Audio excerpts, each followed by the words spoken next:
So on the impeachment front, what you're going to hear next week on the 4th, I guess that's a week from today, the Judiciary Committee is going to have a hearing on not the facts of the case, but they're going to take the report from the Intelligence Committee and they're going to hear essentially from constitutional scholars as to whether Donald Trump's actions meet the standard of high crimes and misdemeanors or bribery, or both for that matter.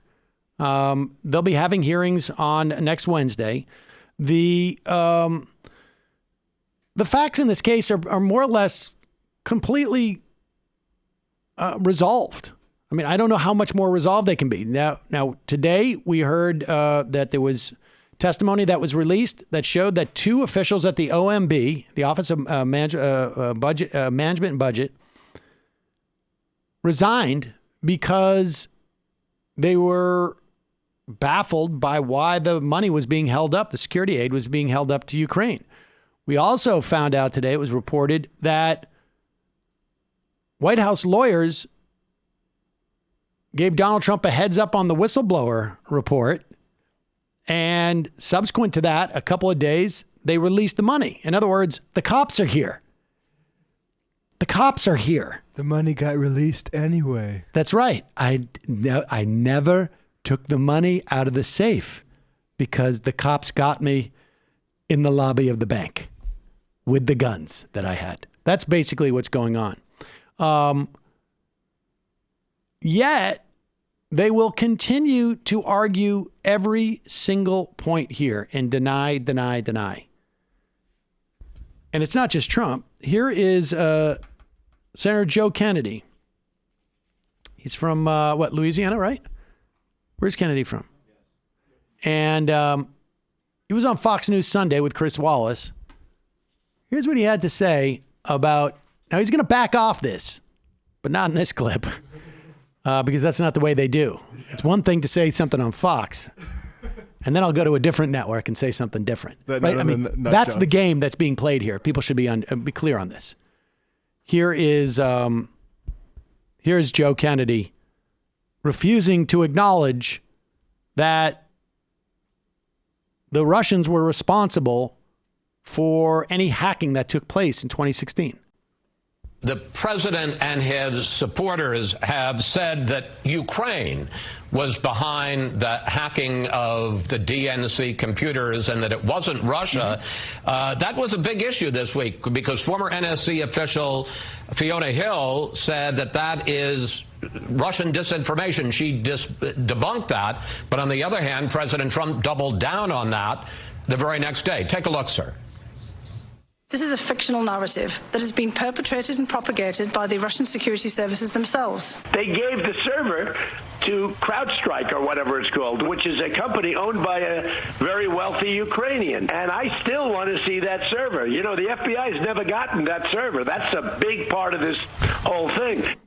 Senator Kennedy, who do you believe was responsible for hacking the DNC and Clinton campaign computers, their emails? Was it Russia or Ukraine? I don't know, nor do you, nor do any of us. Ms. Hill. Let me just interrupt to say the entire intelligence community says it was Russia. Right, but it could also be Ukraine. I'm not saying that I know one way or the other. I'm saying that Ms. Hill is entitled to her opinion, but no rebuttal evidence was allowed to be offered. We know. At least the Republicans in the House wanted to call a witness, a DNC political operative, who lobbied the Ukrainian embassy to get involved in 2016 election.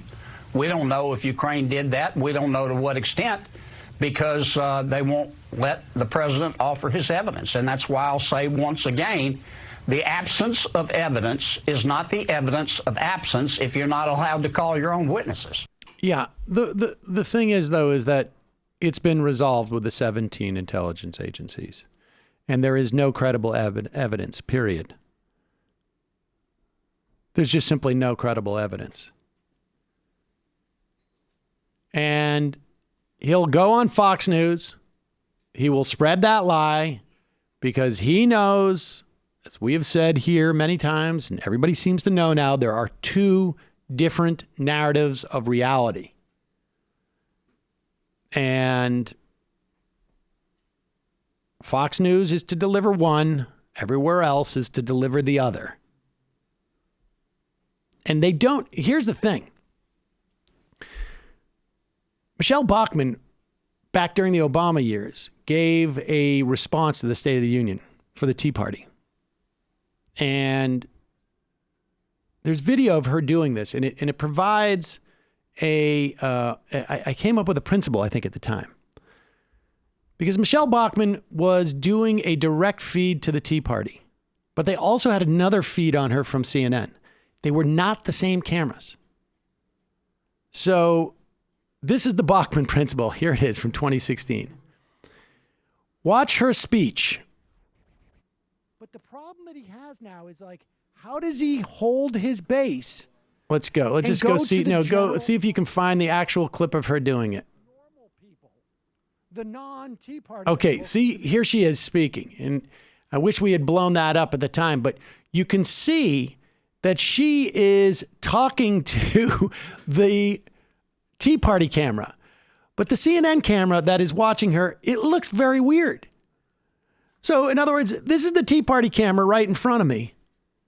Or this is the CNN camera right in front of me. And I'm talking to the Tea Party camera. And I'm talking like I am talking directly to camera.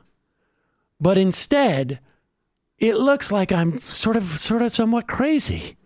Because I don't realize that I'm not looking at you. And that's the way it used to be. It used to be that you could not talk to these two audiences simultaneously and not seem crazy to one of them. Now they realize they don't have to talk to the same audience at the same time. That they can actually make each representation different, and they could do because they are so defined and discrete from each other. And so he goes on CNN, and it's a completely different story. Here it is. I was answering one of his questions, and he interjected a statement and asked me to react to it. What I heard Chris say was he made the statement that only Russia had tried to interfere in the election. And I answered the question. That's not what he said. I went back and looked at the transcript. He said only Russia tried to hack the DNC computer. Now, Chris is right. I was wrong. The only evidence I have, and I think it's overwhelming, is that it was Russia who tried to hack the DNC computer. I've seen no indication that Ukraine tried to do it. Yes. So he's going on to say that, though, that they did interfere in the election. Now, look, here's the thing. All the evidence that he supposedly saw about the hack also included any assessment of any other interference in the election. It's not like the CIA and the 17 intelligence agencies said, we're just going to tell you about one attempt. They lay out all of it. He knows there's no evidence of Ukraine doing anything. But he needs to go back on CNN so that he doesn't look like a complete raging lunatic, mostly to his colleagues.